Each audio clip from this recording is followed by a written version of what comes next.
बिस्मिल्लाहिर्रहमानिर्रहीम। न्यूमेरिकल 4.9 की स्टेटमेंट है, a nut has been tightened by a force of 200 newton using 10 centimetre long spanner. What length of a spanner is required to loosen the same nut with 150 newton force. जो हमारे पास data given है उसमें सबसे पहले हम write करेंगे force.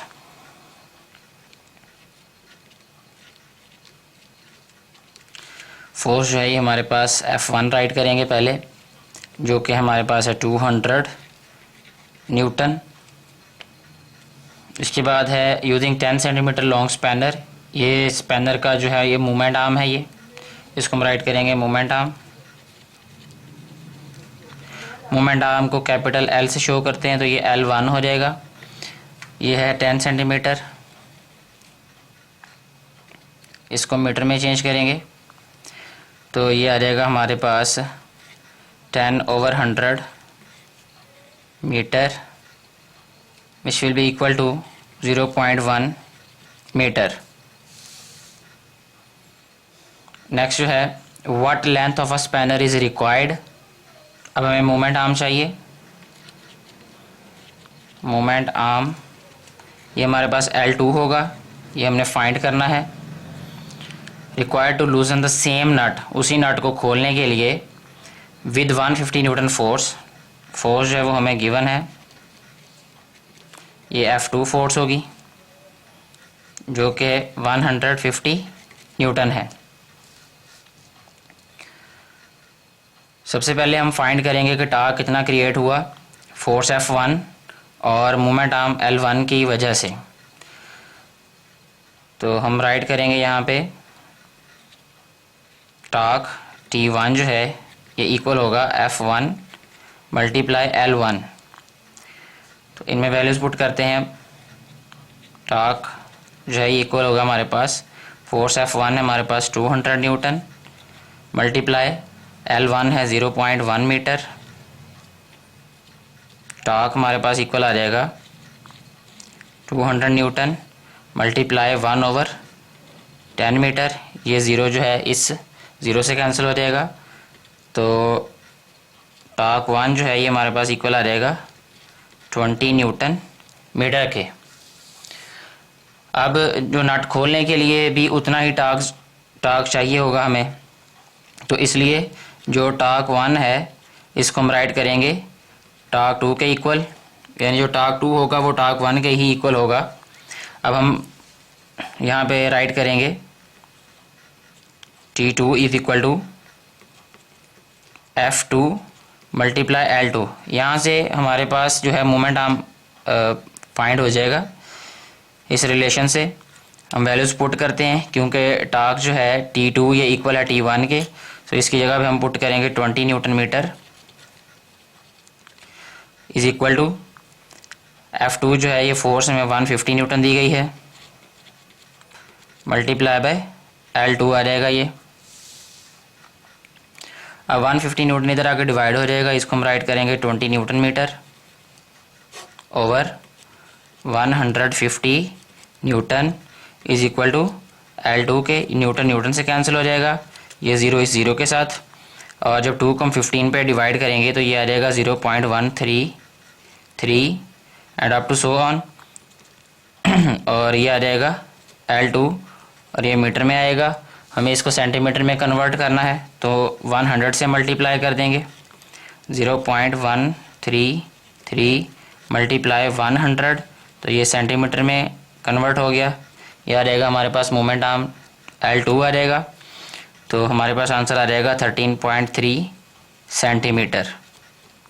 ये हमारे पास मोमेंट आर्म होगा उस स्पैनर का जिससे हमने नट को लूज़ करना है।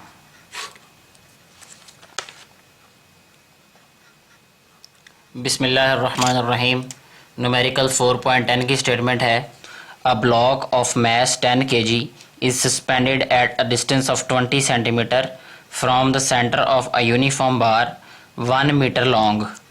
What force is required to balance it at its centre of gravity by applying the force at the other end of the bar. सबसे पहले हम डायग्राम यहाँ पे ड्रा करेंगे। फ़र्ज़ कर लेते हैं कि हमारे पास ये एक बार है और इसकी लेंथ है 1 मीटर,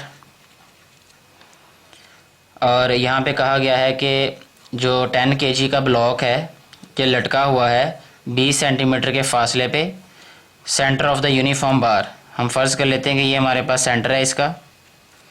इस सेंटर से यहाँ से 20 सेंटीमीटर जो है इधर ये एक ब्लॉक लटका हुआ है ये, और इस ब्लॉक का मास जो है ये 10 kg है, और ये जो डिस्टेंस है ये हमारे पास 20 सेंटीमीटर है। What force is required to balance it at its center of gravity? यानी इसको बैलेंस करने के लिए सेंटर ऑफ ग्रेविटी पे हमें क्या फोर्स लगानी पड़ेगी? Bye applying the force at the other and, यानी इस सिरे पे, ये दूसरा सिरा है हमारे पास, यहाँ पे हम कितनी फोर्स अप्लाई करेंगे, हमें कितनी फोर्स अप्लाई करनी पड़ेगी इसे बैलेंस करने के लिए। अब हम ये फाइंड करेंगे। सबसे पहले हम डाटा राइट करेंगे गिवन। इसमें मैस है हमारे पास, यहाँ हम राइट करते हैं मैस, उसको m से डिनोट करेंगे, जो कि हमारे पास है 10 kg। और अगर हम यहाँ डायग्राम में देखें तो 1 मीटर लॉन्ग जो है ये बार है, तो इट मीन्स ये राइट साइड का जो डिस्टेंस है ये कितना हो जाएगा 0.5 मीटर, और लेफ़्ट भी 0.5 मीटर, यानी सेंटर से लेकर इस फोर्स तक का जो डिस्टेंस है ये 0.5 होगा, और इसी तरह राइट साइड पे भी 0.5 मीटर होगा ये। नेक्स्ट हम ये राइट करेंगे, ये ब्लॉक जो है वो सेंटर से कितने फासले पे है, यह हम राइट करते हैं distance of block from the centre. इसको हम शो करेंगे L1 से, जो कि हमारे पास है 20 सेंटीमीटर। इसको अगर हम मीटर में लिखें तो L1 आ जाएगा हमारे पास, इसको 100 पे डिवाइड करना पड़ेगा, 100 पे डिवाइड करेंगे तो 0.2 मीटर आ जाएगा ये हमारे पास, जो कि L1 है। अब हम देखें कि इस फोर्स जो रिक्वायर्ड फोर्स है इसका डिस्टेंस क्या है सेंटर से।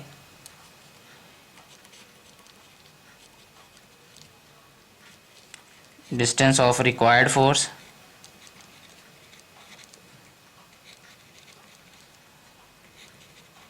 फ्रॉम सेंटर, इसको हम L2 कहेंगे, और ये है हमारे पास 0.5 मीटर, क्योंकि 1 मीटर लॉन्ग बार है, सेंटर से लेकर फोर्स तक का डिस्टेंस जो है वो 0.5 है यहाँ पे। तो हमने यहाँ पे L2 0.5 लिख दिया।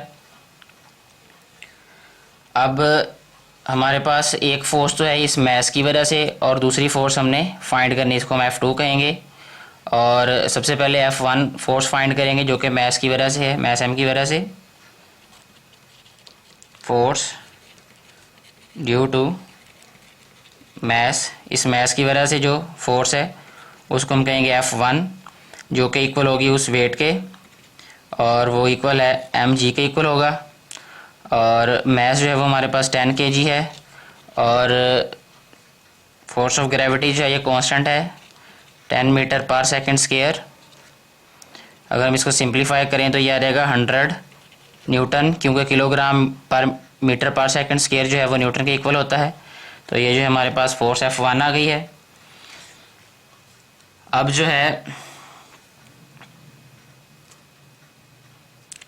यहाँ पे अगर हम देखें तो इक्विलिब्रियम की सेकंड कंडीशन के अकॉर्डिंग जो सम ऑफ टॉर्क्स है, यानी सिग्मा टी जो है ये इक्वल होगा 0 के। यानी हम दूसरे लफ्ज़ों में कह सकते हैं कि जो क्लॉकवाइज टॉर्क्स हैं, क्लॉकवाइज टॉर्क वो इक्वल होगा एंटी क्लॉकवाइज टॉर्क के। यानी हम ये कह सकते हैं कि जो F1 क्रॉस L1 है ये इक्वल होगा F2 क्रॉस L2 के। अब यहाँ पे हम वैल्यूज़ पुट करेंगे। हमें F2 की वैल्यू चाहिए तो L2 को इधर लाके डिवाइड कर देंगे। ये आ रहेगा हमारे पास F1 multiply L1 over L2 is equal to F2। इनमें वैल्यूज़ डालते हैं। F1 जो है वो फोर्स हमारे पास है 100 न्यूटन, मल्टीप्लाई L1 जो है उसकी वैल्यू है हमारे पास 0.2 मीटर, ओवर L2 जो है वो हमारे पास 0.5 मीटर। ये इक्वल होगा F2 के। इसको सिंप्लीफाई करेंगे। 100 मल्टीप्लाई 0.2 ओवर 0.5, यूनिट्स को अलहदा राइट कर लेते हैं। Newton metre over metre is equal to F2। ये पॉइंट 0 के बाद पॉइंट है, यानी ये इसका जो है वो ऊपर 10 लिखा जाएगा, और ऊपर भी एक वैल्यू है जिसको अगर हम पॉइंट को ख़त्म करें तो नीचे 10 आएगा। तो इन दोनों को कैंसिल कर देते हैं। 5 को और 100 को कैंसिल कर देते हैं। ये 20 आ रहेगा। 20 को 2 से मल्टीप्लाई करें तो 40 आता है। ये मीटर मीटर से कैंसिल, तो 40 न्यूटन हमें फोर्स चाहिए जो अप्लाई होगी। तो जो बार है वो बैलेंस हो जाएगा। 40 न्यूटन फोर्स है हमारे पास रिक्वायर्ड। ये इसका आंसर है।